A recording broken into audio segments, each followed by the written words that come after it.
អ្នកដែលចង់បានឈ្មោះជាបណ្ឌិតទូទាំងប្រទេសត្រូវតែឆ្លងកាត់ការប្រឡងរបស់សមាគមឈីងសានអត្ថបទល្បីល្បាញយ៉ាងតិច3សិស្សកុម្មុយនីសយ៉ាងតិច100នាក់ហើយត្រូវមានកេរ្តិ៍ឈ្មោះក្នុងរង្វង់បញ្ញវន្តមូលដ្ឋានផងបំពេញលក្ខខណ្ឌទាំងនេះទើបមានសិទ្ធិត្រូវគេដាក់បញ្ចូលក្នុងបញ្ជីប្រឡងជាការពិតណាស់ក៏មានករណីលើកលែងដែរអត្ថបទអស្ចារ្យក្រៅលោកគ្រាន់ដើម្បីឈ្នះចិត្តពួកបញ្ញវន្តទោះសិស្សគោមិនច្រើនក៏ដោយក៏អាចចូលសមាគមបានដែរចាស់ទុំរង្វាន់គឺជាមួយក្នុងចំណោមនោះចុះអ្នកកាន់ប៊ិចវិញអ្នកកាន់ប៊ិចគ្មានត្រាផ្លូវការក្នុងដៃទេតែអាចប្រើប្រាស់លិខិតឈីងសានត្រឹមមួយច្បាប់ដើម្បីកោះហៅបញ្ញវន្តក្នុងស្រុកដើម្បីប្រជែងផ្នែកអក្សរសាស្ត្រអាចកាត់សេចក្តីអត្ថបទថាកម្រិតណានិងរឿងអយុត្តិធម៌ក្នុងរង្វង់បញ្ញវន្តអាចជំនួសឲ្យអ្នកអានសៀវភៅទូទាំងប្រទេសដើម្បីសួររកយុត្តិធម៌មួយសេចក្តីពួកគេមិនមែនជាមន្ត្រីទេតែសំខាន់ជាមន្ត្រីជាច្រើនទៅទៀតតែរង្វង់បញ្ញវន្តផ្ដល់តម្លៃសម័យដែលដាហ្វាបង្កើតប្រទេសដំបូងពីក្រោយខ្នងគឺមានសមាគមឈីងសាននេះឯងប្រមុខសមាគមចំនួនទី1អត្ថបទចម្រៀងក្រដាសមួយបទចិត្តបញ្ញវន្តទូទាំងប្រទេសឲ្យងាកមករកព្រះចៅអធិរាជអញ្ជើញគាត់ចូលរាជវាំងធ្វើជាឯកសេនាបតីតាំងពីពេលនោះមកសមាគមឈីងសានតែងតែមានឥទ្ធិពលនៅក្រៅរាជការជានិច្ចមិនធ្វើជាមន្ត្រីមិនកាន់កងទ័ពមិនបង់ពន្ធតែអ្នកអានសៀវភៅទូទាំងប្រទេសនៅតែទទួលស្គាល់ពួកគេអស្ចារ្យណាស់នេះមិនមែនជាប្រព័ន្ធបញ្ជាក់ភាពត្រឹមត្រូវរបស់បញ្ញវន្តទេដូច្នេះហើយពេលអាគៀនធីងបើកឡើងមិនត្រឹមតែជាការជួបជុំអក្សរសាស្ត្រទេថែមទាំងជាការប្រឡងមួយផងដែរទ្វារអាគៀនធីងធម្មតាអត់បើកទេមានតែពេលអ្នកកាន់ប៊ិចមកដល់ទើបបើកឡើងវិញហើយរាល់ពេលបើកម្ដងគឺសុទ្ធតែជាការប្រឡងមនុស្សប្រឡងអត្ថបទប្រឡងប្រជែងអក្សរសាស្ត្រមួយសរុបមកឲ្យតែអាគៀនធីងបើកឡើងបញ្ញវន្តក្នុងរាជធានីនឹងត្រូវញាប់ញ័រជាមិនខានប៉ុន្តែក៏មករកខ្ញុំដែរតើមុខក្រាស់នេះពិតជាក្រាស់ណាស់លោកប៉ាក្មេងអ្នកដែលតបបទក្រមទាំង4ហើយបន្សល់ទុកឃ្លាខាងលើកុំថាជាមនុស្សរបស់សមាគមឈីងសានអីកាលពីដើមត្រូវបានសមាគមឈីងសានអញ្ជើញពិសេសប្រសិនបើគាត់ព្រមខ្លាចជាអ្នកកាន់បកខែយូរហើយគួរឲ្យស្ដាយត្រូវក្មេងស្រីនេះបដិសេធកញ្ញាលីតំណែងអ្នកកាន់បកខែនេះមិនធម្មតាទេអ្វីបានជាអ្នកបដិសេធខ្ញុំគិតថាខ្ញុំនៅមិនទាន់ល្អគ្រប់គ្រាន់ទេស្នាដៃរបស់គាត់ខ្ញុំធ្លាប់បានឃើញហើយតែនៅថាមិនទាន់ល្អគ្រប់គ្រាន់ទៀតអញ្ចឹងចុះអ្នករាល់គ្នានិយាយគ្នាសិនទៅខ្ញុំមានការងារផ្លូវការឯតពេលល្ងាចនៅទាន់ពេលតើអ្នកចង់ទៅលេងកន្លែងខ្ញុំទេអាហារបែបនេះមិនល្អទេដឹងមកតោះនារីមានទេពកោសល្យធម្មតាមើលត្រូវចិត្តគាត់ពិតមែន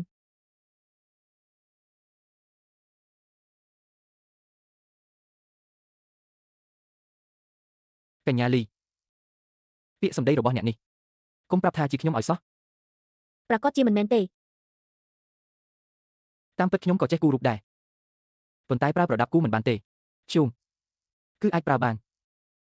កញ្ញាលីបើគូបានល្អតើមានរង្វាន់អត់តើលោកជាងចង់បានរង្វាន់អ្វីដែរលោកជាងអ្នកយ៉ាងម៉េចហើយកញ្ញាលីមិនហ៊ានទេឬបើអញ្ចឹងក៏ត្រូវមើលថាលោកជាងគូបានកម្រិតណាដែរល្អអីចឹងអ្នកឈោស្ងៀមកុំកម្រើក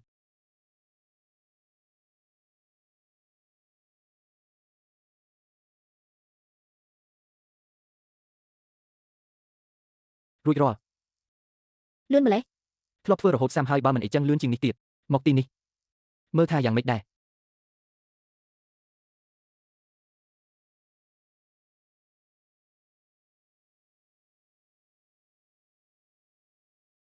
ល្អណាស់រឿងនេះល្អណាស់អីការអាយនេះហាក់ដូចជាពេកហើយស្អាតណាស់ចុះរង្វាន់វិញអត់ទេមិនបានទេ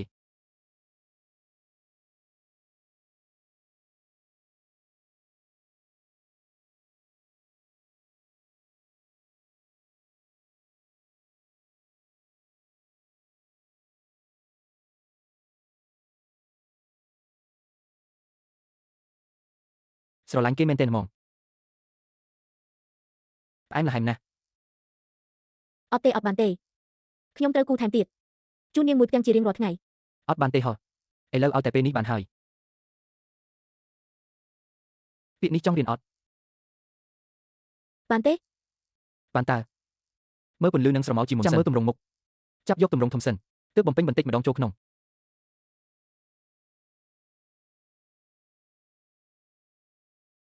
មិនមែនកាន់របៀបនឹងទេ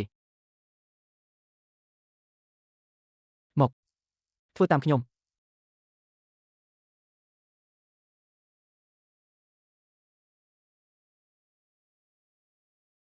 រួចរាល់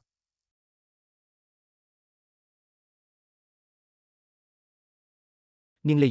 ខ្ញុំសុំទៅមុនហើយថ្ងៃក្រោយមានពេលចាំមកលេងទៀតបាយ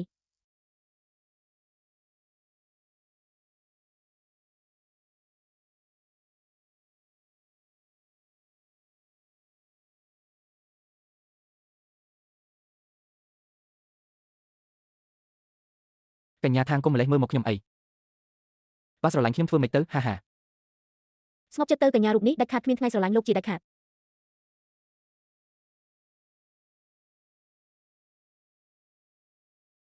ព្រះចៅអធិរាជបញ្ជាឲ្យខ្ញុំការពារអ្នកផ្ទាល់ ដូច្នេះពេលយកខ្ញុំស្នាក់នៅបន្ទប់ជាមួយអ្នក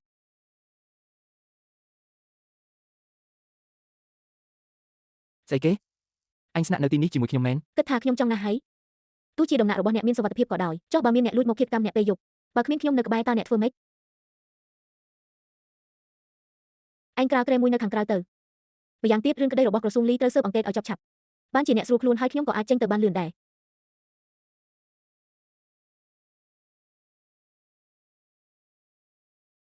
បែបនេះអ្នកណាគេអាចគេងលក់ទៅមីងស៊ុងអើយពីពេលនេះសូមពឹងពាក់រឿងសុវត្ថិភាពរបស់សៀវប៉ៃផងពូជាងកុំបារម្ភអីព្រះរាជបញ្ជាខ្ញុំប្រកាសជាការពារសុវត្ថិភាពគាត់ឲ្យខាងតែបានសៀវប៉ៃគេធ្វើតាមព្រះរាជបញ្ជាទេពីពេលនេះកុំបង្កការលំបាកដល់អ្នកដទៃយកព្រមហើយ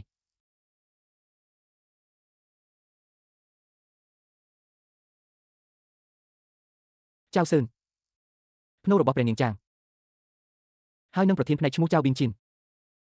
អ្នកទាំងពីរមានត្រកូលចៅដូចគ្នាតើអាចជាគ្រួសារតែមួយដែរឬទេមិនអីទេគិតកាន់តែវង្វេងកាន់តែខ្លាំងធ្វើម្ដងបន្តិចទៅថ្ងៃណាមួយនឹងដោះស្រាយបានច្បាស់លាស់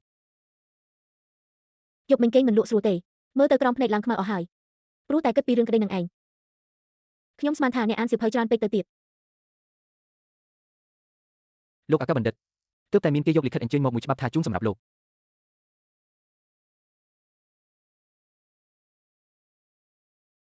មើលទៅថាស្ទប់ភ្នែករបស់ខ្ញុំកាលពីម្សិលមិញជាមួយជំហានបានធ្វើឲ្យម្ចាស់ផ្ទះវ័យក្មេងរូបនេះភ្ញាក់ផ្អើលហើយ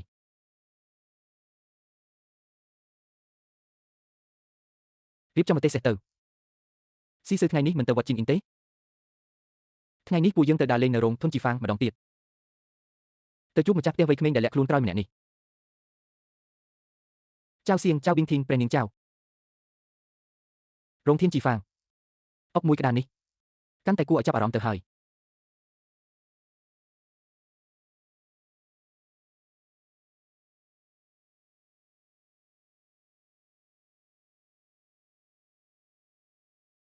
គោពូកែអីម្លេះ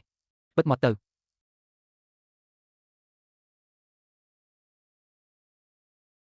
កាលពីម្សិលមិញគឺគេនេះហើយដែលបានបំផ្លាញទ្រនាប់សៀនលីនជីរបស់រោងធានជីហ្វាងសម្លេងផ្ទុះពីរដងធ្វើឲ្យសៀនលីនជីប្រេះបែកភ្លាមតែម្ដង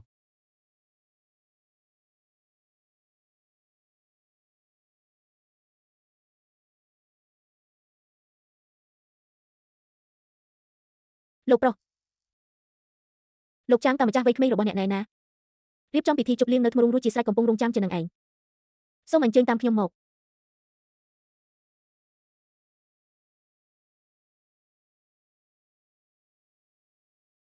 លោកប្រុសវិធីសាស្ត្រកិននីរបស់លោកអូប្រសិនបើពួកអ្នកចង់រៀនអាចប្រាប់បានពិតមែនឬពិតជាពិតមែនហើយរបស់នេះមិនមែនជាការសម្ងាត់អ្វីឡើយគ្មានអ្វីត្រូវលាក់បាំងទេម្យ៉ាងទៀតវិធីសាស្ត្រកិននីទាំងនោះសុទ្ធតែជាការកិននីធម្មតាប៉ុណ្ណោះធម្មតារឿងបែបនេះហាខ្ញុំនៅមានរឿងដែលស៊ីជម្រៅជាងនេះទៅទៀតស៊ីជម្រៅជាងនេះទៅទៀតណាស់នៅមានអ្វីដែលជ្រៅជាងនេះទៅទៀតនេះជាភ្ញៀវគិតយកបែបណាទៅនេះពិតជាឃ្លាំងសម្បត្តិដែលយើងមិនធ្លាប់ឃើញសោះមនុស្សម្នាក់នេះតើលាក់បាំងអាចកំបាំងប៉ុន្មានទៀតលោកកំឡោះជាងអញ្ជើញជាន់ទី10នេះជីទូទៅមានតែម្ចាស់ផ្ទះវ័យក្មេងនិងអ្នកចាត់ការធំប៉ុណ្ណោះទើបអាចឡើងមកបានលោកម្ចាស់វ័យក្មេងលោកជាងមកដល់ហើយលោកនេះនោះច្បាស់ជាលោកឆេងមែនទេមកអញ្ជើញខាងក្នុង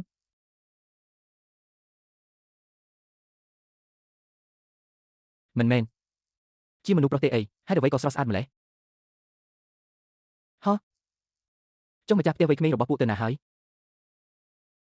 លោកឈៀងមនុស្សម្នាក់នេះគឺម្ចាស់ផ្ទះវ័យក្មេងរបស់យើងតើនេះជាម្ចាស់ផ្ទះវ័យក្មេងសោះសប្បាយរីករាយណាស់ដែលបានជួប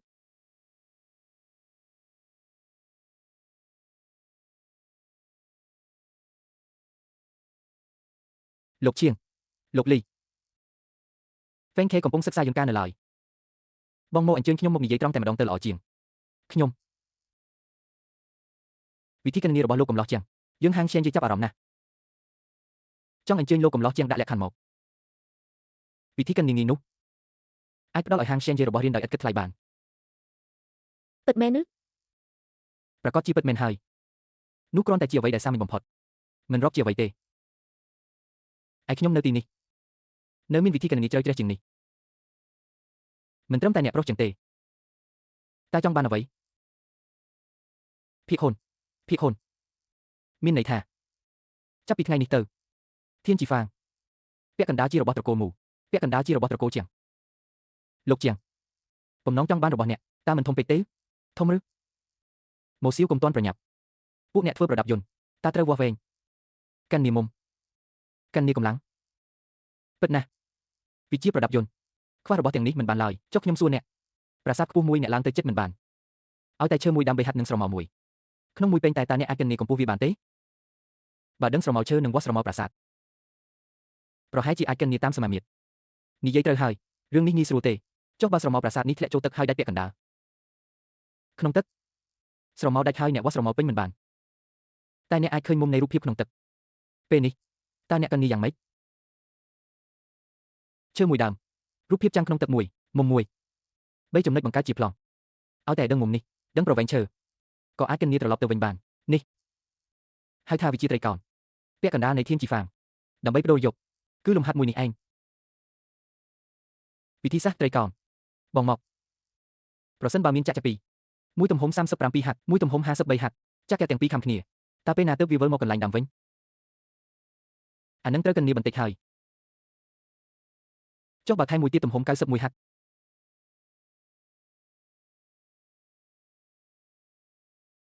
91 37 53លេខដែលទាំង3ជួបគ្នាមិនបាច់កាន់នាទេតួលេខមួយនេះឲ្យពេលអ្នករាល់គ្នាពាក់កណ្ដាលខែក៏ប្រហែលជាកាន់នាមិនចេញដែរគឺ1,78,451លោកជាងតើលោកកាន់នាវាចេញដោយរបៀបណាបងមកពួកបងធ្វើស្នាស្វ័យប្រវត្តិពេលរៀបចំត្រឹងឲ្យវាយ៉ាងខ្សែស្វ័យប្រវត្តិឥឡូវនេះពឹងលើអ្វីពឹងលើជាងយន្តការសាក់លបងរហូតសាក់រហូតដល់ប្រឡោះខ្សែនឹងចាក់ឲ្យត្រូវគ្នាទាំងអស់តើប្រើយូរប៉ុណ្ណាឆាប់គឺប៉ុន្មានខែយូរគឺប៉ុន្មានឆ្នាំប្រសិនបើខ្ញុំមានវិធីអាចកាន់នាជាមុនថាកម្លាំងខ្សែធំប៉ុណ្ណាប្រឡោះស្នាទូលីប៉ុណ្ណាចាក់ខំគ្នារបៀបណាធ្វើឲ្យពួកបងមិនបាច់សាក់រាប់រយដងត្រឹមតែ10ដងឬសូម្បីតែ3-5ដងបងមកគិតថាចំណេះដឹងនេះមានតម្លៃស្មើពាក់កណ្ដាលរោងយន្តការទេរោងយន្តការអស្ចារ្យណាស់ប៉ុន្តែទោះអស្ចារ្យយ៉ាងណាក៏នៅតែស្ទាបស្ទង់ក្នុងភាពងឹតឥឡូវពួកបងកំពុងដើរក្នុងភាពងឹតចែកកែវ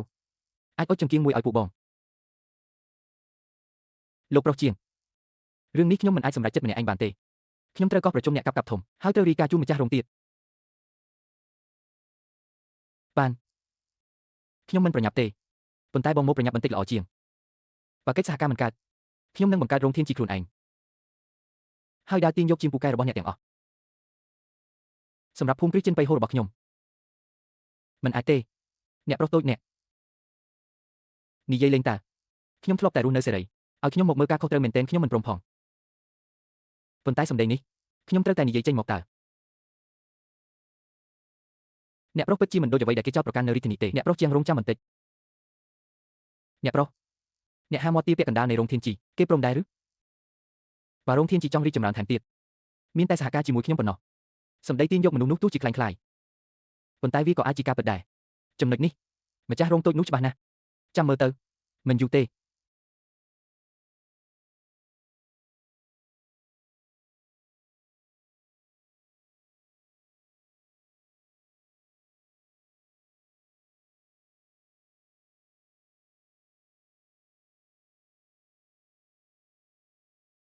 អ្នកប្រុសជាងគង់តែពួកយើងយកព្រមទេពួកអ្នកដូចជាគ្មានជំរឿផ្សេងទេមែនទេអ្នកប្រុសជាងអបអសាទរចាប់ពីថ្ងៃនេះទៅអ្នកប្រុសជាម្ចាស់រួមនៃរោងធានជីយើងក្បួនគណិតវិទ្យាមួយក្បួនដូរបានពាក់កណ្ដាលរោងធានជីម្ចាស់រួម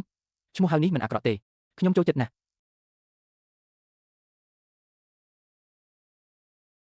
នេះជាកិច្ចសន្យានៃរោងធានជីយើងសូមអ្នកប្រុសពិនិត្យមើលសិនរោងធានជីយើងមាន 1,78,451 តួលេខ រោងធានជីជារោងធំធេងយ៉ាងនេះពាក់កណ្ដាលថានឹងឲ្យគឺឲ្យភ្លាមសរសេរលម្អិតល្អណាស់គឺសរសេរយ៉ាងច្បាស់លាស់បើសរសេរមិនច្បាស់ថ្ងៃក្រោយងាយកើតចំនួនណាស់យកក្បួនគណិតវិទ្យាចូលភាគហ៊ុនរោងធានជីទទួលបានចំណូលពាក់កណ្ដាលអាចប្រើប្រាស់ជាងបានប៉ុន្តែក្បួនគណិតវិទ្យាមិនអាចទម្លាយក្រៅបានទេយករោមពួកយើងព្រមព្រៀងគ្នា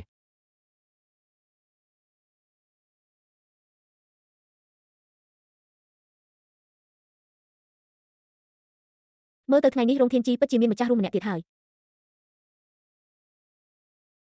ដើមឡើយគ្រាន់តែចង់មកជួបម្ចាស់រោងតូចតែចុះឡើងក៏ប្រែជាម្ចាស់រួមចំណេញធំណាស់បងម៉ូយប់នេះសប្បាយចិត្តតើយើងចូលកែវគ្នាបន្តិចយ៉ាងម៉េចដែរខ្ញុំមិនសូវពូកែផឹកទេខ្លាចតែផឹកមិនបានច្រើនមិនអីទេផឹកបន្តិចបន្តួចដើម្បីបរិយាកាស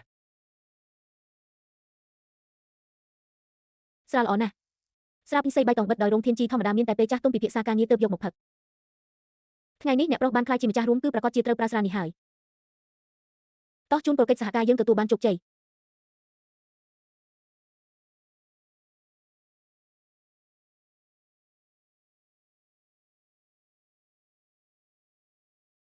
មនុស្សប្រុសពេញលេញផឹកស្រាសោះប្រែជាមានអារម្មណ៍បែបនេះទៅវិញគួរឲ្យធុញទ្រាន់ណាស់អ្នកប្រុសតូចរូបនេះមានអារម្មណ៍ថាចម្លែកខុសធម្មតាសោះលោកម្ចាស់ចាំងពិធីត្រីកោណនោះអាចបង្រៀនខ្ញុំមុនបានទេតែហៅថាត្រីកោណគឺជ្រុង3និងមុំ3ពុកមានថានេះជាដើមឈើមួយឯនេះជាស្រមោលកម្ពស់និងមុំនៃពន្លឺព្រះអាទិត្យឲ្យតែទំនាក់ទំនងទេប្រាសាទខ្ពស់កំពែងក្រុងនិងកំពូលភ្នំសុទ្ធតែអាចកិននីបានដូច្នេះបើដើមឈើពីរដើមមានស្រមោលខុសគ្នាគឺអាចកិននីបកមកវិញនៅកម្ពស់ដែលមិនអាចវាស់បានខួរក្បាលអ្នកលឿនណាស់ចុះបើវាស់ចម្ងាយឆ្ងាយវិញខណ្ឌដោយទន្លេមួយកំណត់ពីចំណុចវាស់មុំនីមួយបុកនឹងជ្រុងដែលស្គាល់មួយភាគដែលសគឺអាចកិននីបានហើយថែមទាំងអាចប្រើលើស្នាកំពែងក្រុងថែមទាំងអាចកិននីចម្ងាយបាញ់ទុកមុនបានទៀតបើហ្វាំងធានជីទទួលបានវិធីនេះយើងការធំយ៉ាងហោចណាស់កាត់បន្ថយការវង្វេងផ្លូវបានអ្វីដែលឃើញមុននេះគ្រាន់តែជាមូលដ្ឋានឯវិធីត្រីកោណនេះទើបជាអ្វីដែលហ្វាំងធានជីត្រូវការជាចាំបាច់ប៉ុណ្ណឹងនៅតិចតួចណាស់ចាំថ្ងៃក្រោយមានឱកាសខ្ញុំនឹងប្រាប់អ្នករាល់គ្នាថែមទៀតនៅអ្វីដែលគួរឲ្យចាប់អារម្មណ៍ជាងនេះអ្វីដែលគួរឲ្យចាប់អារម្មណ៍ជាងនេះនៅមានទៀតឬដូចជារបៀបកិននីរង្វង់របៀបកិននីខ្សែប្លង់របៀបវិភាគកម្លាំងឬមួយទៀតរបស់មួយធ្លាក់ពីកន្លែងខ្ពស់តើវាធ្លាក់ដល់កន្លែងណាទាំងអស់នេះសុទ្ធតែអាចកិននីបានបុគ្គលនេះដាច់ខាតមិនមែនជាអ្នកប្រុសចាំងដែលចេះតែស៊ីចាយសប្បាយដោយពាក្យចាមអារ៉ាមនោះទេថ្ងៃនេះបានសហការជាមួយលោកម្ចាស់ចាំងគឺជាសំណាងរបស់ហ្វាំងធានជីគួរសំធ្វើអ្វីទៅថ្ងៃមុខសុទ្ធតែជាមនុស្សគ្នាយើងម៉ូសៀវអ្នកមានក្លិនក្រអូបណាស់លោកប្រុសជាងនិយាយលេងហើយធម្មតាខ្ញុំចូលចិត្តមើលថែបការនឹងរុក្ខជាតិទើបមានក្លិនក្រអូបជាប់ខ្លួនវាជារឿងធម្មតាប៉ុណ្ណោះលោកម្ចាស់ក្មេងលោកមិនអាចផឹកទៀតទេថ្ងៃនេះសប្បាយចិត្តលោកប្រុសជាងពួកយើងបន្តទៀតនៅលើខ្លួនខ្ញុំគឺមានអាវក្រោះទុនមួយឈុតស្រាលជាងអាវក្រោះស្វានលីនហើយរឹតតែជាប់ខ្លួនល្អបើលោកប្រុសជាងប្រញាប់ប្រើអាចពាក់ជុតខ្ញុំនេះសិនបានឆាងលីនលោកម្ចាស់ក្មេងអាវក្រោះរបស់លោកប៉ុន្តែមិនអីទេថ្ងៃនេះសប្បាយចិត្តជូនលោកប្រុសជាងទៅជូនប្រកាសជាអាចជូនបានគ្រាន់តែនៅទីនេះមើលទៅមិនសមរម្យលោកប្រុសជាងរងចាំបន្តិច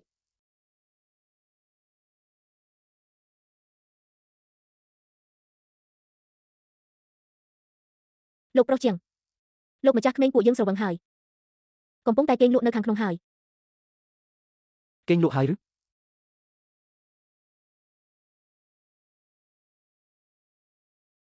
របស់ល្អមែនពាក់ហើយមិនប៉ះពាល់ដល់ការធ្វើចលនាតតែសោះជួយអរគុណបងម៉ូជំនួសខ្ញុំផង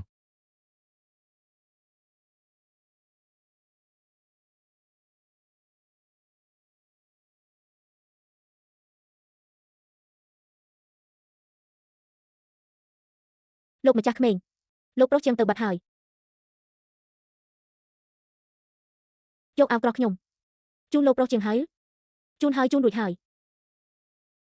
លោកម្ចាស់ក្មេង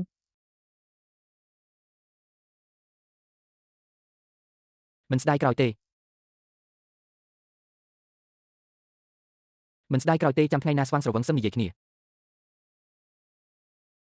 ស្រាវសីបៃតងនេះហេតុអ្វីបានជាមានជាតិខ្លាំងម្ល៉េះ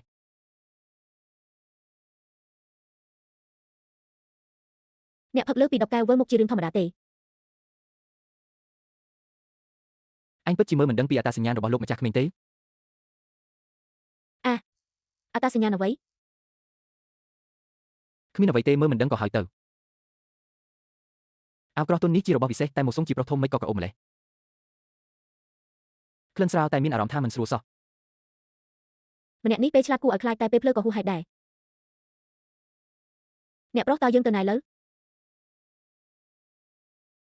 ទៅភូមិគ្រឹះសៀងខ្ញុំមានរឿងខ្លះត្រូវសួរលោកពុកក្មេកតើអ្នកទាំងពីរនេះមានទំនាក់ទំនងនឹងគ្នាអត់លីប៊ីងសៀងជាអាគមហាសេនាបតីដឹងច្បាស់ជាងគេ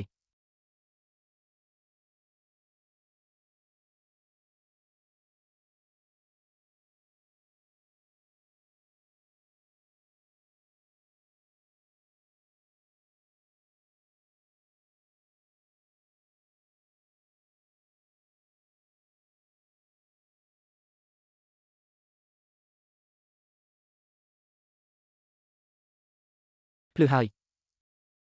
គាត់បានទទួលខ្ញុំពេញមួយយប់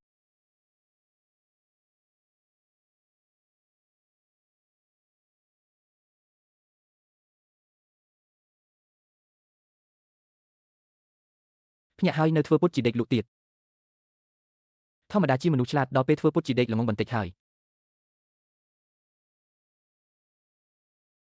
មិនអាចទទួលស្គាល់បានឡើយឲ្យកញ្ញាឡើយអ្នកល្អយ៉ាងនេះបើថ្ងៃក្រោយខ្ញុំរៀបការជាមួយអ្នកមែនតើមិនត្រូវពួកអ្នកប្រាជ្ញនៅរាជធានីសម្លឹងមើលរហូតដល់ស្លាប់ទេឬមួយលួចថាប់អ្នកមួយខ្សឹបពេលគ្មានមនុស្សនៅក្បែរយ៉ាងណាក៏គ្មាននរណាដឹងដែរកញ្ញាលីយប់មិញហត់នឿយអ្នកហើយ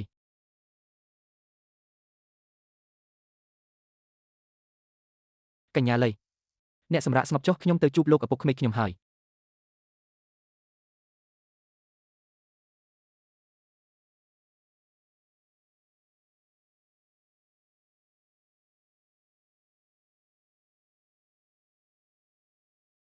មនុស្សអាក្រក់ម្នាក់នេះគួរឲ្យស្អប់ណាស់ម្សិលមិញខំប្រឹងធ្វើស្ទើរអាប់មុខគាត់ទៅហើយ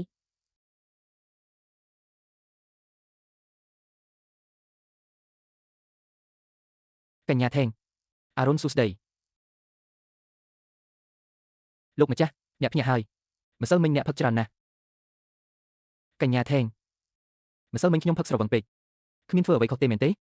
លោកម្ចាស់ម្សិលមិញលោកស្រវឹងគិតតែពីសប្បាយ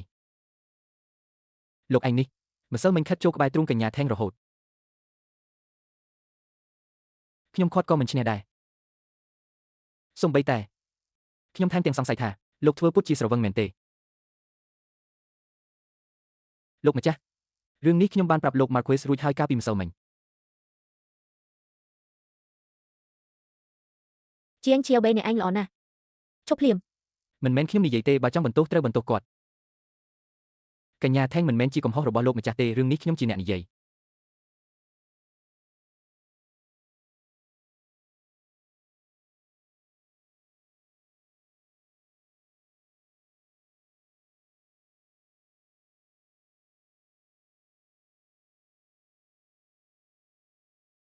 លោកគ្រូឆេអូបីខ្ញុំណែនាំអ្នកឲ្យស្គាល់នេះគឺជាលោក Fan Cheng លោក Fan ជាមន្ត្រីកម្ពុជានៃរាជវិទ្យាស្ថានជាអ្នកដឹកនាំពិភពអក្សរសាស្ត្ររូបរាងសង្ហានឹងមិនធម្មតាមែនលោកនាយករដ្ឋមន្ត្រីលីតើអ្នកមានសិស្សម្នាក់នេះតាំងពីពេលណា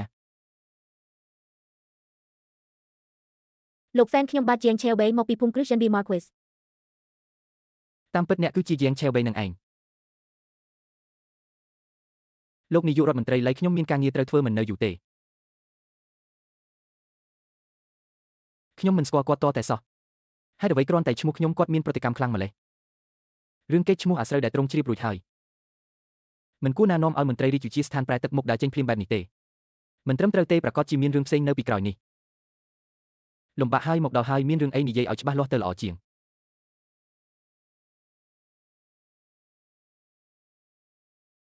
មិញនេះខ្ញុំដូចជាមិនទាន់បាននិយាយអីផងតាលោកមានការយល់ច្រឡំអីលើសៀវប៉ៃមែនទេយល់ច្រឡំ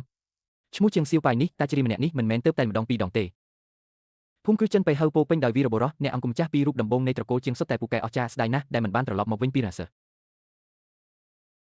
ចុះឯងវិញដើរលេងផ្ទះបនប្រជុលមន់លេងបាសីមួយថ្ងៃមិនរៀនសូត្រហើយទើបតែទិញតំណែងជ័យលាភីទៀតពិតជាមានរឿងបែបនេះមែនអញហ៊ានទទួលស្គាល់ត្រង់ល្អតើហើយកំណាប់ឲ្យឆ្លើយឆ្លង4ឃ្លាដែលអញតាំងនៅផ្ទះបននោះពិតជាប្លែកអារម្មណ៍ណាស់ តែផ្អែកលើកម្រិតឯងកំណាព្យឲ្យទាំងនោះដាច់ខាតមិនមែនឯងជារៀបចំទេមិនបាច់ពន្យល់ទេលោកនាយករដ្ឋមន្ត្រីលោកជានាយករដ្ឋមន្ត្រីដ៏ថ្លៃថ្នូរនិងធ្ងន់ធ្ងររើបានកូនប្រសារបែបនេះធ្វើឲ្យដាច់ជ្រៀននេះភ្ញាក់ផ្អើលមែនលោកនាយករដ្ឋមន្ត្រីលីដាច់ជ្រៀននេះទូនមានឲ្យលោកឆាប់លុបចោលពិធីភ្ជាប់ពាក្យទៅក្រែងលោដោយសារវាធ្វើឲ្យប្រឡាក់ប្រឡូសកិត្តិយសរបស់លោកមិនដល់ថ្នាក់ហួសហេតុបែបនេះទេដឹងកូនស្រីលោកមានឈ្មោះល្បីខាងចំណេះដឹងនិងកិត្តិយសល្អហេតុអីត្រូវរៀបការនឹងមនុស្សបែបនេះបើលេចជឿទៅក្រៅតើមនុស្សម្នានឹងមើលភូមិគ្រឹះនាយករដ្ឋមន្ត្រីយ៉ាងម៉េចលោកតាហ្វៀនលើកនេះប៉មឡានថេងបើកឡើងវិញអ្នកគ្រប់គ្រងគឺជានិមិត្តរូបកម្រិតលោកមិនដឹងថាលើកនេះប្រឡងវិតម្លៃនរណាទេព្រះអង្គគុំចាស់កត្រីយូឈិញលោកនាយករដ្ឋមន្ត្រីលីថែមទាំងចាក់ចំឈ្មោះឲ្យខ្ញុំទៅទៀតល្បិចកនេះខ្ញុំមើលមិនយល់សោះវិតម្លៃនរណាលោកនាយករដ្ឋមន្ត្រីលីលោកមិនដឹងមែនឬធ្វើជាមិនដឹងខ្ញុំពិតជាមិនច្បាស់មែន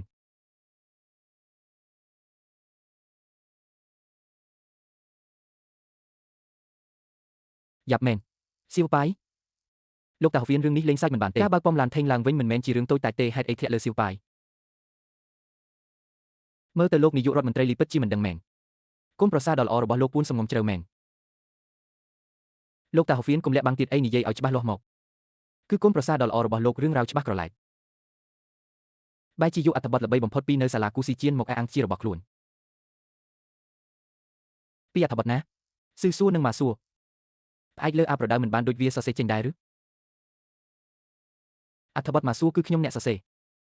ប៉ុន្តែពាក្យដែលលេចជឿទៅក្រៅខ្ញុំមិនដែលបាននិយាយទេលោកតាហ្វៀនរឿងនេះលោកគឺមកពីណាឥឡូវនេះនៅសាលាគូស៊ីជៀនគេល្បីគ្នាគ្រប់គ្នាសូម្បីតែនៅខាងក្រៅក៏មានព័ត៌មានដែរអ្នកដឹងថាអត្ថបទនេះខ្ញុំសរសេរមានមិនច្រើនទេសូម្បីតែឪពុកក្មេកលីជីយ៉នក៏មិនអាចដឹងដែរច្បាស់ជាមានគេចិត្តនាទម្លាក់កំហុសមកលើរូបខ្ញុំហើយការដែលគេថាយ៉ាងសៀវប៉ៃទិញតំណែងជើងឯកធ្វើឲ្យប៉ះពាល់ដល់កិត្តិយសភូមិគ្រឹះចិនទៅហូរយូរហើយឥឡូវថែមទាំងលួចស្នាដៃអ្នកដទៃទៀតពិតជាថោកទាបណាស់សាច់អីចៅវាយយ៉ាងម៉េចអ្នកបំរើយ៉ាងហ្នឹងក្មេងស្រីល្អសោះមិនតាមអ្នកណាបែរជាមកតាមគេទៅវិញលោកតាហ្វានបើលោកនិយាយបែបនេះខ្ញុំត្រូវតែនិយាយពីរម៉ាត់ហើយមិនដែរឯងនៅចង់ពន្យល់ទៀតចង់និយាយថាគ្មានរឿងហ្នឹងឬចង់និយាយថានេះជារឿងយល់ច្រឡំឬក៏ចង់និយាយថាពាក្យចាំអារ៉ាមរបស់គូស៊ីជៀនសុទ្ធតែមានគេមួបង្កាច់ឯងខ្ញុំចង់និយាយថារឿងនេះជារឿងពិតលោកលីសៀងកូនស្រីលោកជាស្រីខ្ពង់ខ្ពស់តើស្វែងរកស្វាមីបែបណាមិនបានហេតុអ្វីបានជាជ្រើសរើសជំរុកគេទៅវិញកិត្តិយសមួយជីវិតរបស់លោកប្រហែលជាត្រូវផ្លាញក្នុងដៃគេហើយនិយាយតែប៉ុណ្្នឹងចុះលោកមើលថែខ្លួនឯងទៅលោកតាហ្វាន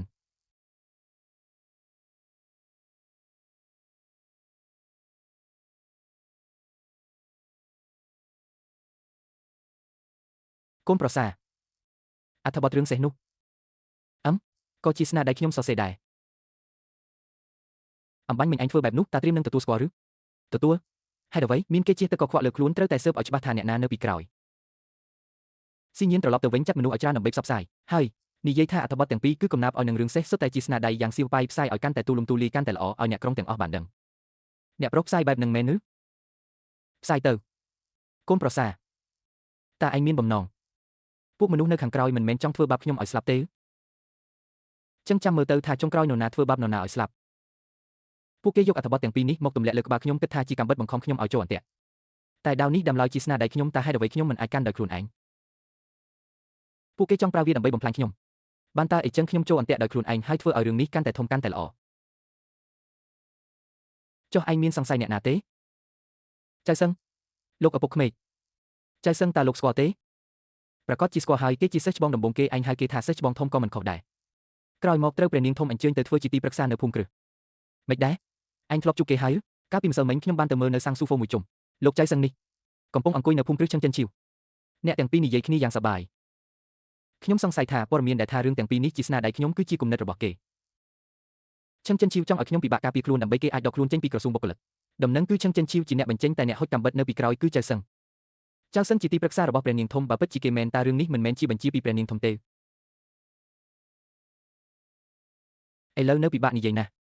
តាមភាពឆ្លាតវៃរបស់ព្រះនាងធំប្រកាសជាមិនបណ្ដោយឲ្យទីប្រឹក្សាក្នុងភូមិគ្រឹះធ្វើរឿងដែលស្រាវជ្រាវភ្លាមដឹងដល់ខ្លួនបែបនេះទេប៉ុន្តែក៏មិនអាចបដិសេធបានដែរថាគេចិត្តណាឲ្យគេឃើញមនុស្សម្នាក់នេះខ្ញុំមើលមិនធ្លុះឡើយអូមែនហើយលោកឪពុកក្មេករវាងចៅសឹងនិងចៅវីងឈិន តើមានទំនាក់ទំនងអ្វីនឹងគ្នាទេកាលពីមុនចៅវិញឈិនធ្លាប់ចាត់មនុស្សឲ្យមកធ្វើបាបខ្ញុំនៅតាមផ្លូវលើកនេះចៅសឹងទម្លាក់រឿងកំណាព្យឲ្យនឹងសេះមកលើរូបខ្ញុំទៀតនៅពីក្រោយរឿងទាំងពីរនេះតើអាចជាស្នាដៃមនុស្សតែម្នាក់ដែរឬទេរឿងនេះខ្ញុំមិនដែលឮសោះប៉ុន្តែខ្ញុំអាចចាត់មនុស្សឲ្យទៅស្រាវជ្រាវមើលថាចៅសឹងនិងចៅវិញឈិនមានទំនាក់ទំនងនឹងគ្នាដែរឬទេលោកឪពុកក្មេកលើកនេះអ្នកកត់ត្រាម្នាក់នោះក៏ជាយុវជនម្នាក់ដែរអាយុច្រើនជាងកូននិងជីវ័យបន្តិចឯសមត្ថភាពវិញមនុស្សនៃក្រុមឈីងសានមិនចេះតែជ្រើសរើសមនុស្សផ្ដេសផ្ដាសមកធ្វើជាអ្នកកត់ត្រានោះទេអញ្ចឹងខ្ញុំសូមត្រឡប់ទៅវិញហើយពីថ្ងៃនេះរៀបចំខ្លួនឲ្យបានល្អខាងកម្មវិធីប្រឡងអក្សរសាស្ត្រឡានធីងខ្លាចថាមិនស្ងប់ស្ងាត់ឡើយបើស្ងប់ស្ងាត់មែនបែរជាគ្មានន័យទៅវិញ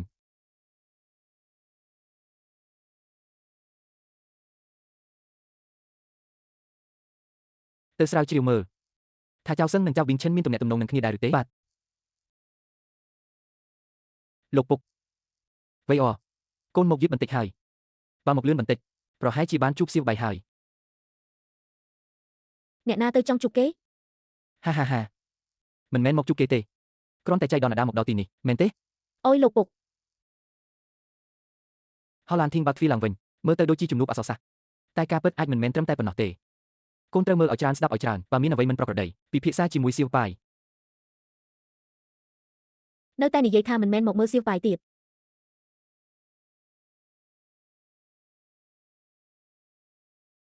ក្រសែកូនស្រីដ៏ខ្ពង់ខ្ពស់ម្នាក់បែរជាបើកបេះដូងឲ្យបុរសដែលមានឈ្មោះអាក្រក់បំផុតនៅរាជធានីទៅវិញ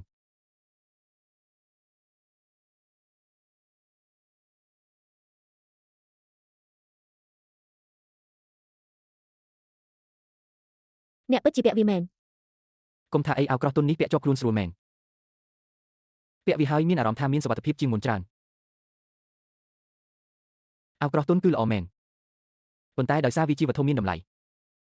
មិនដឹងពេលណាគេប្រហែលជាសុំយកវាមកវិញមិនអាចទេម៉ូសៀវជាបរិះពេញរូបពេញរាងរបស់ដែលជូនគេហើយមិននឹងអាចយកមកវិញកើត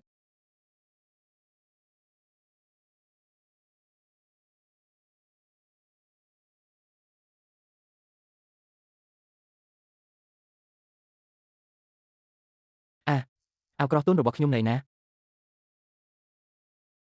លោកប្រធានឆាង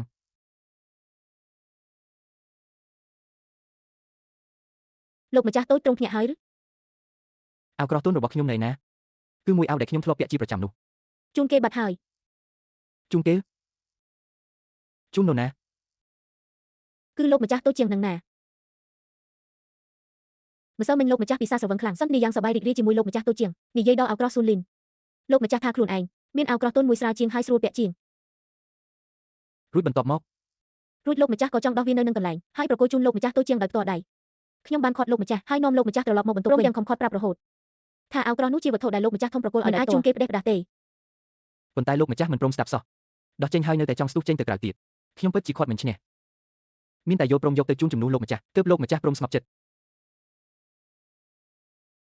នោះជាវត្ថុដែលខ្ញុំពាក់ជាប់ខ្លួនសម្រាប់មនុស្សគ្រាន់តែគេមើលបន្ថែមមួយភ្នែកក៏មិនស្រួលដែរលោកអ្នកការឆាងអាវក្រោះទុននោះតើខ្ញុំអាចសុំយកមកវិញបានទេយ៉ាងណាក៏វាជាវត្ថុពាក់ជាប់ខ្លួនរបស់ខ្ញុំដែរធ្វើបែបនេះក្រែងលោមិនសមទេដឹងទើបតែជូនគេហើយស្រាប់តែចង់បានមកវិញភ្លាមវាមើលទៅមិនសមសោះតាមពិតទៅក៏មិនមែនគ្មានវិធីតតែសោះដែរវិធីអ្វីទៅរងចាំអាវក្រោះស៊ូលីនធ្វើរួចរាល់លោកម្ចាស់យកអាវក្រោះស៊ូលីនទៅដូរយកមកវិញជាមួយលោកម្ចាស់តូចជាងទៅអ្វីដែលជាងស៊ីជាចង់បានដំបូងឡើយគឺរបស់ការពារខ្លួនពេលអាវក្រោះស៊ូលីនជោគជ័យគាត់ច្បាស់ជាមិនបដិសេធឡើយខ្ញុំនឹងរកវិធីបើមិនបានទេមានតែធ្វើតាមនឹងហើយបើនេះថ្ងៃក្រោយឲ្យតែមានសៀវប៉ាយនៅទីនេះខ្ញុំរត់មិនបានមួយបន្តិចណាឡើយឆែកមើលទៅដាច់ខាតមិនស្ដាយក្រោយទេ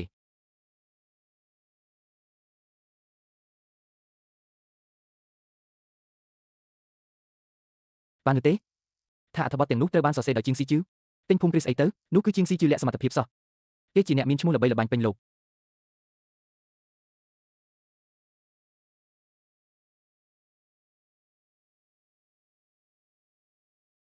ខ្ញុំគ្រាន់តែឲ្យគេបញ្ចេញព័ត៌មានក្នុងចំណោមសិស្សប៉ុណ្ណោះទើបតែប៉ុន្មានថ្ងៃសោះល្បីពេញក្រុងលឿនពេកហើយប្រហែលជាខាងត្រកូលជាងផ្សព្វផ្សាយដោយខ្លួនឯងដើម្បីបញ្ជាក់រឿងនេះឲ្យคล้ายជាការពិតឬមួយក៏គឺជាអ្នកដែលមិនចូលចិត្តភូមិគ្រីស្ចិនពេលហូរដូចគ្នាជួយផ្សាយបន្តជំនួសយើងសម្រាប់យើង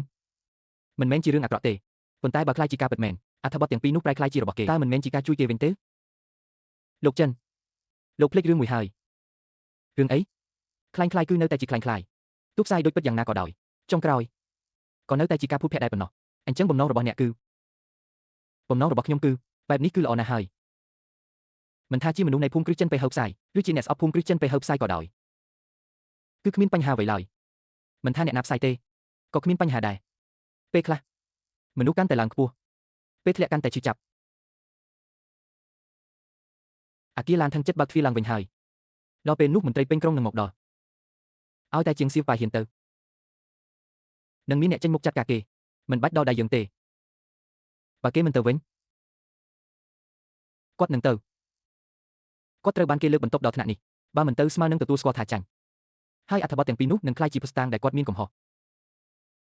ដូចនេះគាត់មានតែត្រូវទៅប៉ុណ្ណោះចុះបើក្រែងលោ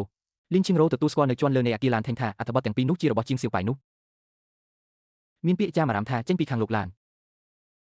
ហើយក៏និយាយថាតាក់ទងនឹងលីនឈីងរ៉ូទៀតបើគាត់ហ៊ានទទួលស្គាល់នៅមុខអ្នករាល់គ្នាការខិតខំប្រឹងប្រែងរបស់យើងមិនស្មើនឹងជួយសម្រេចបំណងគាត់ទេលោកម្ចាស់ចិនកុំបារម្ភអីការបើកអាគារឡានថេងឡើងវិញលើកនេះគឺដើម្បីប្រឡងប្រជែងមិនមែនមើលតែអត្ថបទពីច្បាប់នោះអាចសម្រេចបានឡើយជាងនេះទៅទៀតលោកគ្រូរបស់ខ្ញុំគឺជាមនុស្សនៃសមាគមឈិនសានច្បាប់ទម្លាប់នៅទីនោះគាត់ដឹងច្បាស់ណាស់ទោះជាសិស្សប្អូនស្រីខ្ញុំចង់កាន់ជើងជាងសៀវប៉ៃក៏ដោយក៏មិនអាចធ្វើបែបនេះដាច់ខាតសម្ដីនេះពិតមែនឬពិតណាស់អាគារឡានថេងបើកឡើងវិញហើយត្រូវតែធ្វើតាមច្បាប់ទម្លាប់បើជាងសៀវប៉ៃគ្មានសមត្ថភាពពិតប្រាកដទេអាស្រ័យតែលើអត្ថបទពីច្បាប់ចង់ឈរជើងនៅអាគារឡានថេងនោះពិតជាស្រមៃចង់បានផ្កាយលើមេឃហើយល្អណាស់បែបនេះខ្ញុំស្ងប់ចិត្តហើយរងចាំរហូតដល់រឿងអាគារឡានថេងបានបញ្ចប់ជាងសៀវប៉ៃត្រូវបរាជ័យយ៉ាងធ្ងន់ធ្ងរដល់ពេលនោះគាត់មិនអាចប៉ះពាល់អ្នកបានសូម្បីតែបន្តិចឡើយខ្ញុំជឿថាព្រះរាជាក៏នឹងដកតំណែងចុងយន់របស់គាត់ដែរហើយប្រកាសប្រាប់មនុស្សគ្រប់គ្នាចុះបើអញ្ចឹងឲ្យគេផ្សព្វផ្សាយទៅកាន់តែទូលំទូលាយកាន់តែល្អមិនបានទេខ្ញុំត្រូវតែបន្ថែមភ្លើងបន្តិចទៀតឲ្យមនុស្សពេញក្រុងរាជធានីបានដឹងថាអត្ថបទទាំងពីរនោះគឺជារបស់ជាងសៀវប៉ៃសរសេរកាលណាផ្សព្វផ្សាយកាន់តែឆ្ងាយគាត់កាន់តែស្លាប់លឿនរងចាំពេលគាត់ធ្លាក់ពីកន្លែងខ្ពស់ចុះមកទើបដឹងថាអ្វីទៅជាការខ្ទេចខ្ទាំ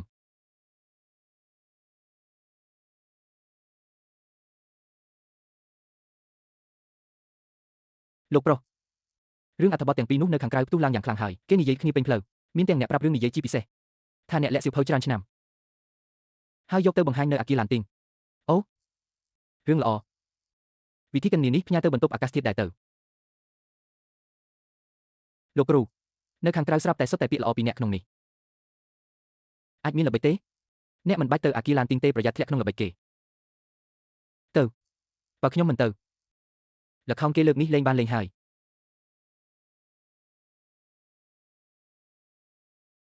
អ្នកមានអត្ថបទអស្ចារ្យមែនឬ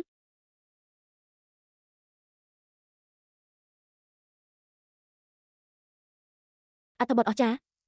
កន្លែងដូចជាអាគារឡានទីងបើអ្នកត្រូវគេបង្ក្រាបនៅចំពោះមុខមនុស្សមិនមែនខ្មាស់គេតែម្នាក់ឯងទេភូមិគ្រឹះចិនបេហៅនិងភូមិគ្រឹះរាជអាមាត្យនឹងត្រូវអ្នកទីងទម្លាក់ដែរក្នុងខួរក្បាលខ្ញុំមានអត្ថបទ15បទច្រើនពេកហើយស្រង់មួយណាចេញមកក៏ល្មមឲ្យពួកនោះសង្ស័យលើជីវិតខ្លួនឯងដែរខ្ញុំមិនបានស្មានបំណងអ្នកទេ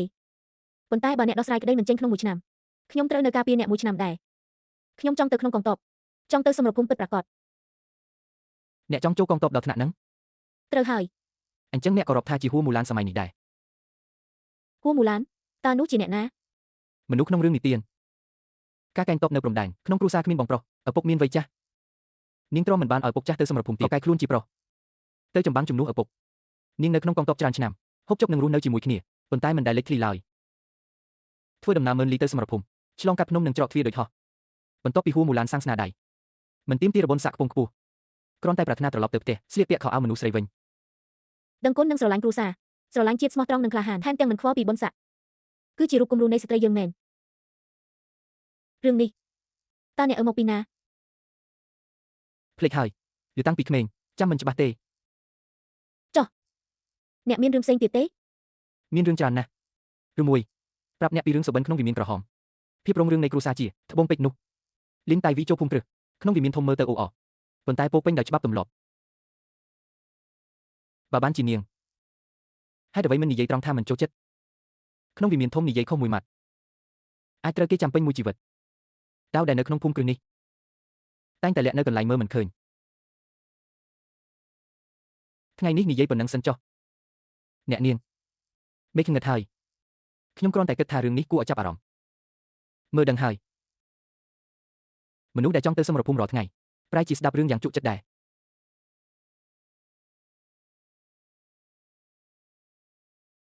អ្នកនាងយប់ជ្រៅហើយតើអ្នកធ្វើអ្វីនៅជិតព្រៃខ្ញុំរឿងសុបិនក្នុងវិមានក្រហមខ្ញុំនៅតែចង់ស្ដាប់ទៀត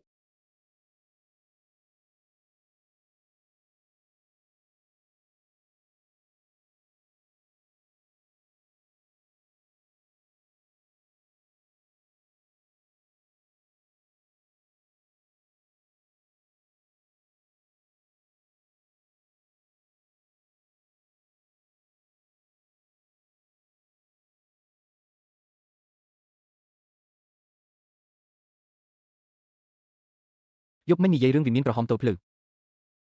គេនៅមានកម្លាំងពេញខ្លួនឯខ្ញុំចិត្តអស់ខ្យល់ទៅហើយសួរមួយនេះគេធ្វើអ្វីដែរការប្រឡងចូលអាគារឡានថឹងប្រឡងចូលអាគារចាប់ផ្ដើម7ថ្ងៃមុនមាន3សំណួរឆ្លើយត្រូវមួយថ្ងៃស្អែកអាចចូលបានឆ្លើយត្រូវ2មានកៅអីអង្គុយបើត្រូវទាំង3អាចប្រឡងផ្លូវការនៅស្អែក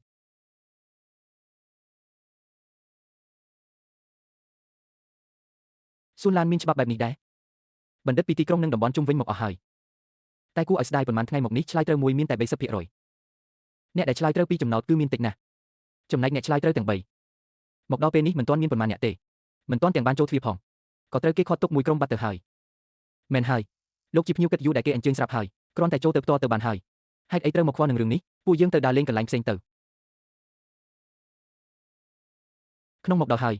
អញ្ចឹងខ្ញុំសាកប្រឡងមើលដែរទៅយ៉ាងណាក៏ទំនេរដែរចាត់ទុកថាជាការលេងសាច់ចុះលេងសាច់គួរឲ្យអស់សំណើចណាស់ការប្រឡងនេះពិបាកប៉ុណ្ណាអញប្រហែលជាមិនដឹងទេដឹងនៅថាជាការលេងសាច់ទៀតអញគិតថាកន្លែងនេះជាកន្លែងលេងបាយលុកបាយឬ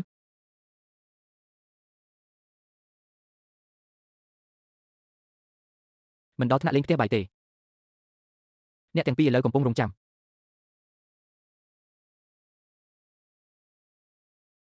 ចាប់យក3សំណួរបិទទ្វារបន្ទប់អង្គុយសំណាងល្អទាំង3ស្រួលសំណាងមិនល្អទាំង3ពិបាក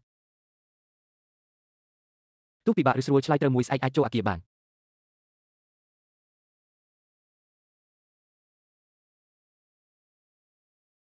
អញពិតជាសីមែននេះជាកំណាព្យឲ្យដែលព្រឹទ្ធាចារ្យកនឈីងនៃសមាគមឈឹងសានបានតាក់តែងប៉ុន្មានឆ្នាំមកនេះអ្នកឆ្លើយត្រូវមានតិចតួចណាស់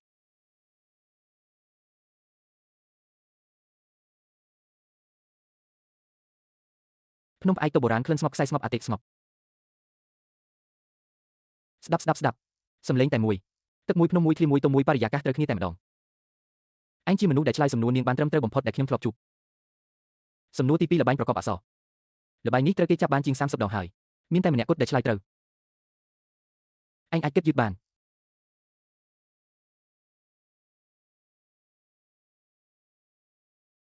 បងប្អូនសំណួរទី3នេះក្នុង7ថ្ងៃនេះមិនទាន់មាននរណាឆ្លើយរួចទេ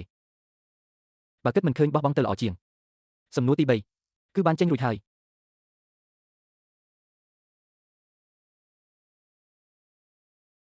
ខ្យល់ចេញពីមាត់ឯង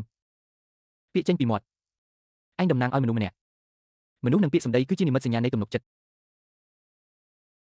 ពូកែណាស់តែអាចឆ្លើយត្រូវ3សំណួរលឿនយ៉ាងនេះឯងជាមនុស្សដំបូងគេដែលខ្ញុំធ្លាប់ជួបលាតដៃឆ្វេងមក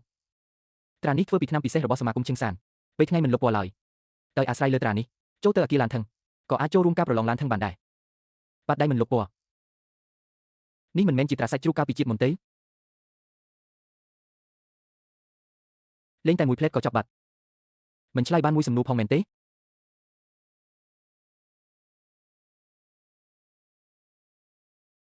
បងប្អូនបាក់ស្មុំតើនាមត្រកូលនឹងឈ្មោះអ្វីជាងសៀវប៉ាយ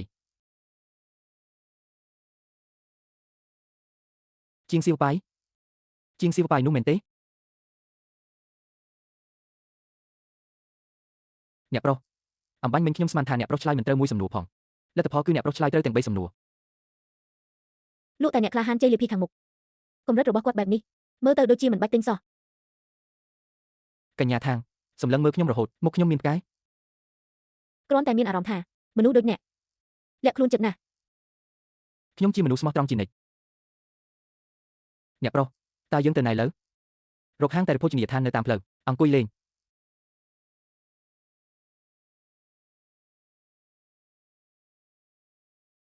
អាគារទាំងឡានឈ្មោះពីរោះតើ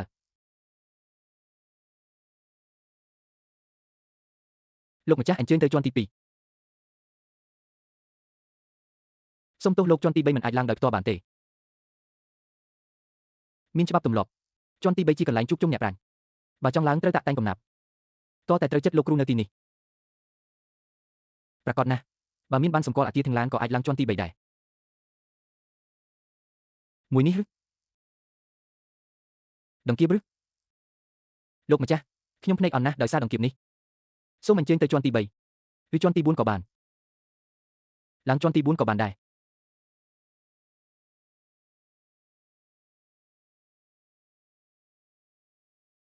បានទេស្អែកនេះជាងឆេវបេនៅអាគារទាំងឡាននឹងត្រឡប់មកវិញដែរបើសិនជាចេញពីដៃគាត់មែនស្អែកនេះប្រកាសជាល្អមើលហើយលោកម្ចាស់នៅត្រឹមជាន់ទី3ទៅភ្ញៀវតែនៅទីនេះភាគច្រើននឹងទៅអាគារទាំងឡាននៅថ្ងៃស្អែកចង់ស្ដាប់ព័ត៌មានគឺត្រូវម៉ោងតែម្ដងចុះជាន់ទី4ឥឡូវជាន់ទី4មានភ្ញៀវតែមួយទៅទេមនុស្សតិចពេកលោកឡើងទៅប្រហែលជាធន់តើតែមានដង្គៀបទើបអាចឡើងជាន់ទី4បានលក្ខខណ្ឌខ្ពស់ជាងជាន់ទី3ទៀតមនុស្សតិចប៉ុន្តែអ្នកដែលអង្គុយនៅទីនោះប្រហែលមិនធម្មតាទេខ្ញុំអាចឡើងទៅជាន់ទី4មើលបន្តិចបានទេប្រកាសជាបានគ្រាន់តែជាន់ទី4មិនអនុញ្ញាតឲ្យនាំមនុស្សតាមទេនេះក៏ដើម្បីការពារសុវត្ថិភាពភ្ញៀវខាងលើដែរភ្ញៀវដែលហាងតែត្រូវការពារសុវត្ថិភាពយ៉ាងពិសេសអ្នករាល់គ្នានៅទីនេះហើយខ្ញុំឡើងទៅមើលបន្តិចភ្ញៀវមួយទៅនៅខាងលើនោះតើជាអ្នកណាឲ្យប្រកាស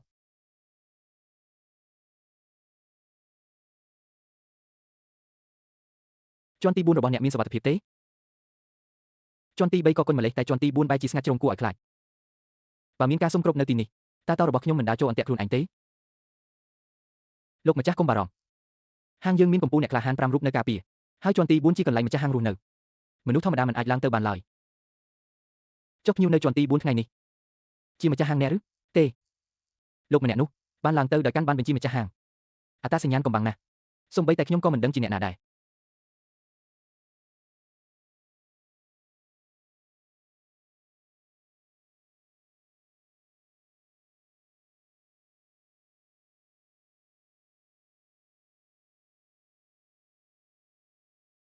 ពណ៌ផ្ទាំងរលាយចូលគ្នា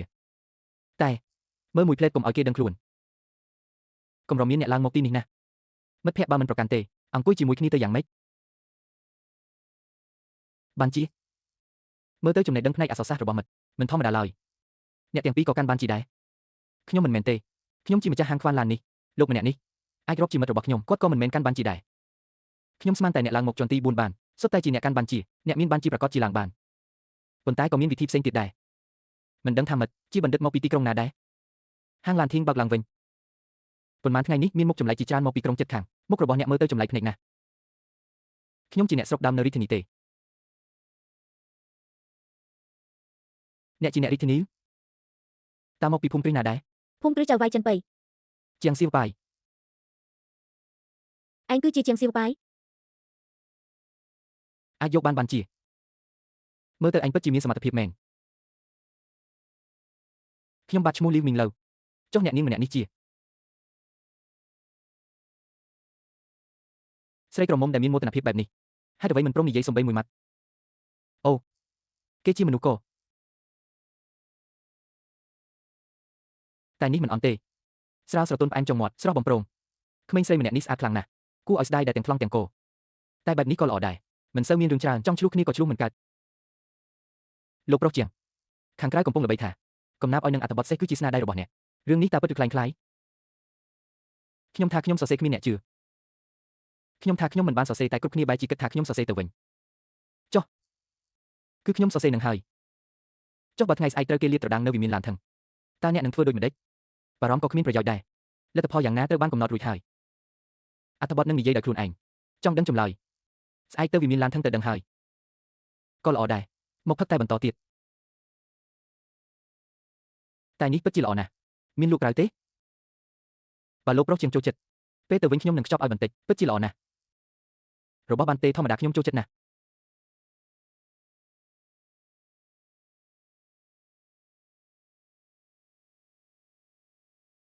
មកសំដៅលើគេមែនទេ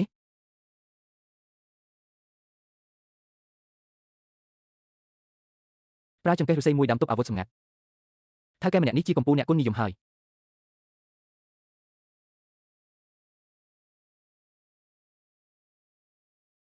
ប្រញាប់ដើរទៅប្រញាប់ដើរទៅ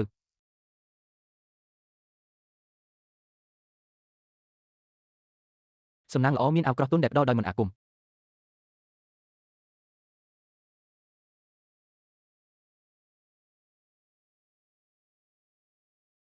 ស្រីថ្លង់នឹងកូនម្នាក់ហេតុអ្វីមានធ្វើដៃខ្លាំងបែបនេះ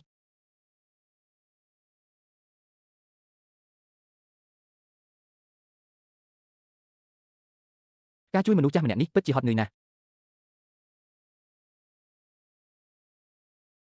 មានបញ្ហាហើយបើមិនជួយសង្គ្រោះទេពិតជាស្លាប់មិនខាន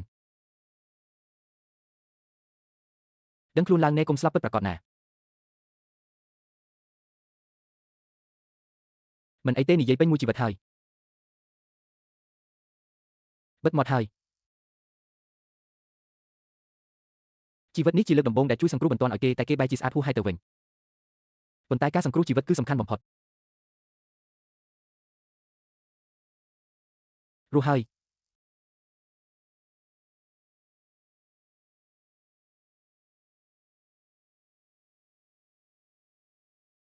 អញពិតជាសំណាងណាស់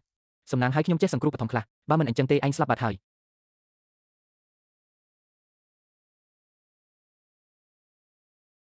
កុំមើលមកខ្ញុំបែបហ្នឹងអីគេស្ដាប់មនុស្សទេ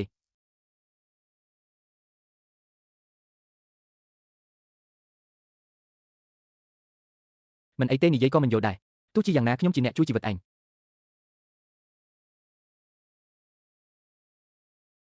នៅទីនេះមនុស្សនៅទីនេះ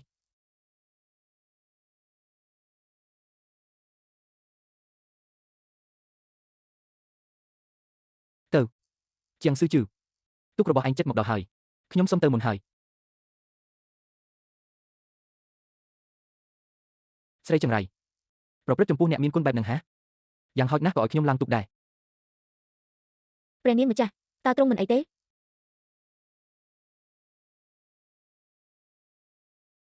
ព្រះនាងម្ចាស់ត្រូវបាននាងជួយសង្គ្រោះ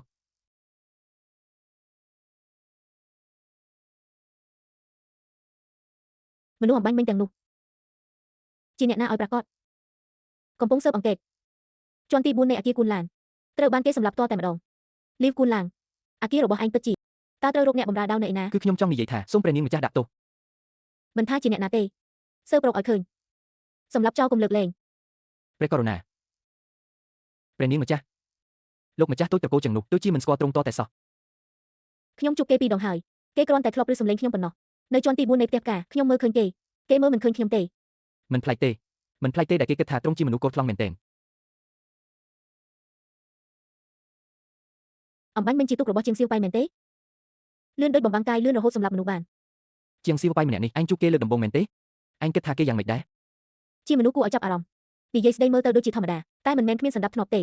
អាចទទួលបានផ្លាកអក្សរคล้ายៗពិតជាមានសមត្ថភាពមែនខុសពីមនុស្សគ្មានបានការក្នុងពាក្យចាមអារ៉ាទាំងស្រុងតែម្ដងមានស្ទីលដូចជាលោកម្ចាស់ទី2នៃត្រកូលជាងខ្លះដែរបើខ្ញុំថាខ្ញុំជាអ្នកសរសេរគ្មានអ្នកណាជឿទេអីចឹងក៏មិនមែនទៅចុះបើខ្ញុំថាខ្ញុំមិនបានសរសេរគ្រប់គ្នាបែរជាគិតថាពិតមែនអីចឹងក៏ពិតមែនទៅចុះការបើកដំណើរការវិមានឡានធីងឡើងវិញលើកនេះគឺមានអ្នកនៅពីក្រោយខ្នងជួយរុញច្រានខ្ញុំមើលថាទ្រង់បានចេញរាជបញ្ជាឲ្យគេទៅវិមានឡានធីងមែនទេខ្ញុំគ្រាន់តែជួយរុញច្រានបន្តិចបន្តួចដើម្បីមើលថាលោកម្ចាស់ទូចត្រកូលជាងនេះមានសមត្ថភាពពិតប្រាកដឬអត់អាចប្រៀបធៀបនឹងបងប្រុសទាំងពីររបស់គេបានទេថ្ងៃស្អែកនឹងដឹងច្បាស់ហើយលោកប្រុសជុំខ្ញុំត្រឡប់ទៅវងសិនទៅខ្ញុំត្រូវទៅរកគ្រូពេទ្យលួងសួរនាំរឿងពិតបន្តិច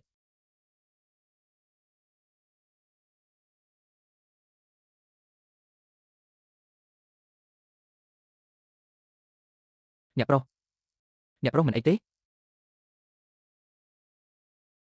អ្នកប្រុសត្រូវរបួសហើយរបួសស្រាវទេអ្នកប្រុសពួកអាវខ្មៅទាំងនោះហ្វឹកហាត់ល្អណាស់ដៃដល់ខ្លាំងមិនមែនជាឃាតករធម្មតាទេមិនស្មានថាបញ្ជូនមនុស្សច្រើនម្លេះមកធ្វើឃាតអ្នកប្រុសពួកមនុស្សទាំងនេះមិនមែនតម្រង់មកលើខ្ញុំទេ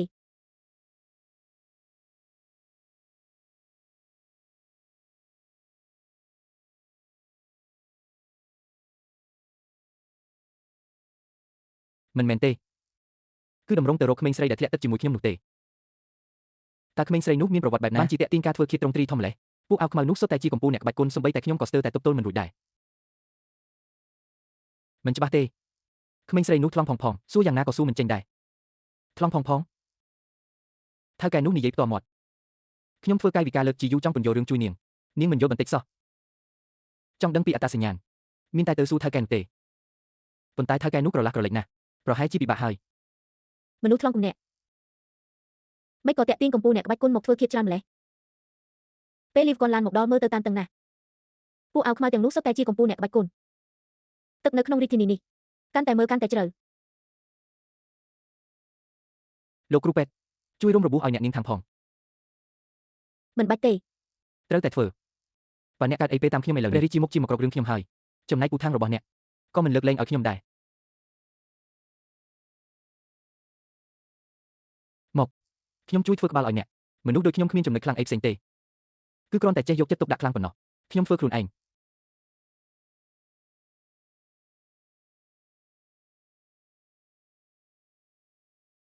សៀវប៉ាយមានត្រូវរបួសទេម៉ែខ្ញុំមិនអីទេខ្ញុំបានឮយ៉ាងឆេញនិយាយហើយអាគារហ្គេនឡននោះមិនធម្មតាឡើយនោះមិនមែនគ្រាន់តែជាហាងតែទេអីពេលថ្ងៃទីនោះជាហាងតែលុះដល់យប់ខ្លាចជាអាគារសួរដៅរបស់ពួកអ្នកក្លាហានអាគារសួរដៅពួកអ្នកក្លាហានជែករកស៊ីចែកព័ត៌មានភ្ជាប់និស្ស័យសុទ្ធតែជួបគ្នានៅទីនោះអ្នកដែលអាចនៅជាមួយលឺហ្គួនឡាន់បានអត្តសញ្ញាណក៏មិនធម្មតាដែររ៉េងឆេញមានតំណែងក្នុងជួរតបមិនស្គាល់កន្លែងនោះច្បាស់ទេទើបច្រឡំនាំកូនចូលទៅទីនោះមិនបាច់ខ្វល់ថាពួកគេជាអ្នកណាទេទៅថ្ងៃមុខកុំសូវទៅកន្លែងបែបនោះអីម៉ែកូនគ្រាន់តែទៅមើលអាគារឡានធីងអ្នកណាដឹងថាផឹកតែសោះក៏ជួបជាតិក៏ដែរម៉ែថាស្អែកកូនត្រូវទៅអាគារឡានធីងទៀតសម្រាប់ឲ្យបានលឿនទៅស្អែកខំប្រឹងឡើងកុំអាលសម្រាប់ឲ្យបានលឿនទៅលោកម្ចាស់ម្នាក់នេះច្បាស់ជាមានរឿងចង់និយាយហេតុអ្វីក៏លេបសម្ដីទៅវិញលោកម្ចាស់ហេតុអ្វីលោកមើលទៅដូចជាមានកង្វល់ច្រើនម្ល៉េះគ្មានអីទេ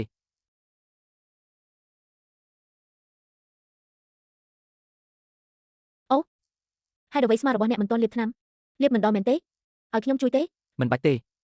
ទុកឲ្យវាជាសះស្បើយដោយខ្លួនឯងទៅខ្វីលី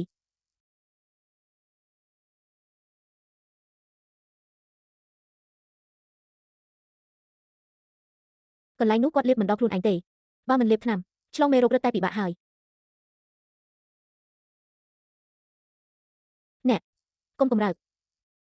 ខ្ញុំនិយាយរឿងអ្នកគ្រាន់តែស្ដាប់ទៅបានហើយ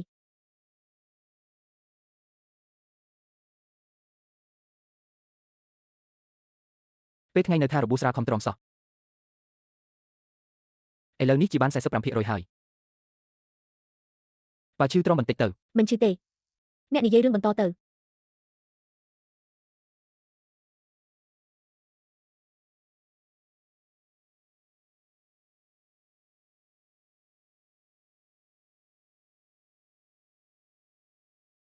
រួចរាល់ហើយរុំរបួសហើយនឹងមិនបន្សល់ទុកស្នាមទេលើកក្រោយបើត្រូវរបួសត្រូវប្រាប់កុំធ្វើដូចជារបួសបន្តិចបន្តួចអីអញជាមនុស្សមិនមែនធ្វើពីដាច់ទេសុបិនហុងលៀងបន្តនិយាយទៀតមកខ្ញុំចង់ស្ដាប់ហើយអ្វីដែលមនុស្សស្រីបារម្ភបំផុតពេលនេះគឺនៅតែជារឿងរ៉ាវ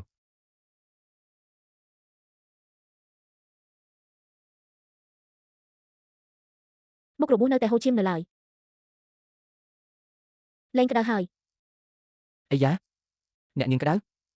អញក្រហមមុខហើយតើផ្ដេសផ្ដាស់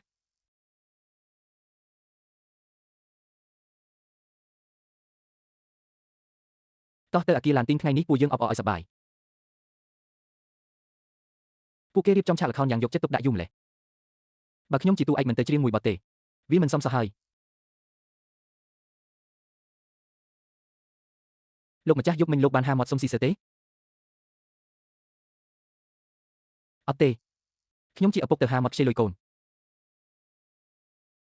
មានអារម្មណ៍ថាមិនសមសោះលោកម្ចាស់ឥឡូវស៊ីសើកាន់កាប់កិច្ចសន្យាពាក់កណ្ដាលនៃអាគារធានជីកងទ័ពពេកិនជួបការលំបាកខ្លាំងអោក្រោះត្រូវជួសជុលស្បៀងអាហារត្រូវបំពេញប្រាក់រាជការត្រូវគេកាត់បន្ថយជាច្រើនថ្នាក់មកដល់ដៃពួកយើងគឺមិនគ្រប់គ្រាន់ទេបើទ្រាំបន្តទៀតបងប្អូនខាងក្រោមនឹងត្រូវយំទៀតហើយចាំរឿងនៅអាគារឡានទីងចប់ខ្ញុំនឹងនិយាយជាមួយនាងអាល្អិតនេះផ្លាស់ប្ដូរកាន់តែខ្លាំងឥឡូវប្រែជាខ្ញុំជាឪពុកកាន់តែពិបាកយកចិត្ត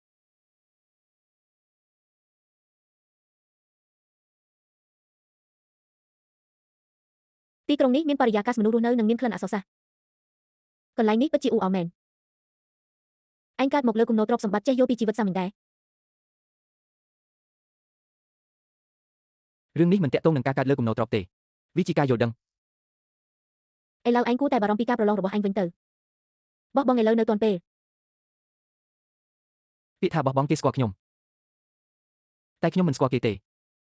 យ៉ាងណាក៏ឈ្មោះខ្ញុំមិនល្អស្រាប់ហើយទោះជាមានរឿងកើតឡើងយ៉ាងច្រើនក៏កាន់តែអាក្រក់ថែមទៀត បើជាអ្នកផ្សេងប្រហែលជាអង្គុយមិនស្ងប់បាត់ហើយអាមួយនេះបែរជាមើលឃើញធូរស្រាលទៅវិញ ពួកយើងទាំងពីរមិនខ្លាចស្លាប់ទេបងប្រុសអ្នកបរទេសពួកយើងចង់ទៅអាគារឡានធានតើអាចជូនទៅមួយផ្លូវបានទេខ្ញុំនឹងជូនប្រាក់រង្វាន់ខ្លះអ្នកណាជាអ្នកបរទេសគ្រួសារឯងទាំងអស់សុទ្ធតែជាអ្នកបរទេសផ្លូវនេះវិញណាស់ឆ្នាំថ្មីជូនពួកគេទៅជាមួយទៅអរគុណច្រើនអរគុណច្រើន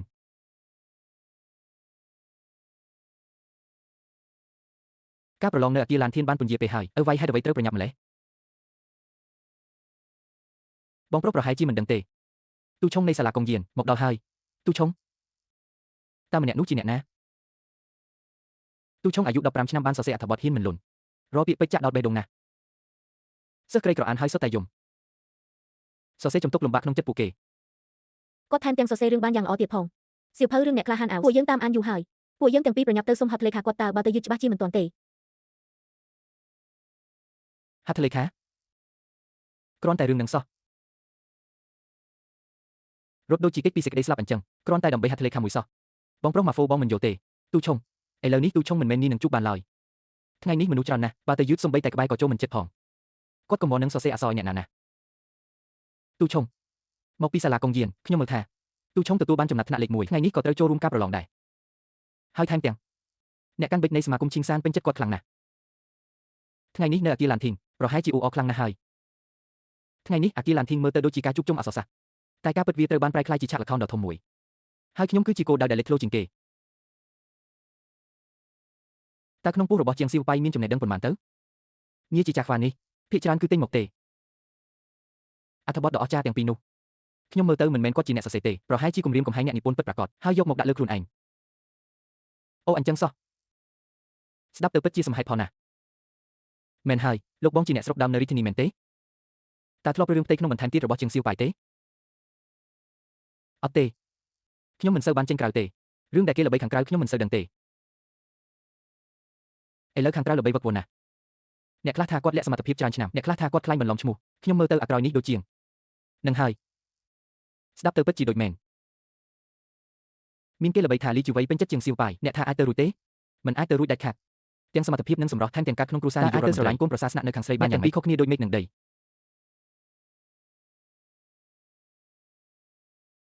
ឯងមិនខឹងទេ